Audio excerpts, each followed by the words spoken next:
Sin querer, ella observaba mis pasos, absorbía mis valores y jugaba a ser yo de grande, a escondidas.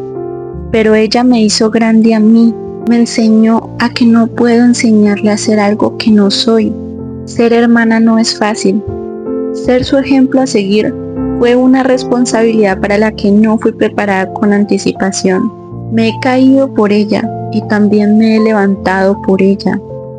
Y finjo que no duele para ella. Pero también soy frágil y tengo miedos, pero frente a ella, yo soy una heroína con superpoderes que no le teme a nada. O eso dice ella. Qué orgullo verla crecer, qué orgullo verla soñar y que sus sueños lleven una huella mía.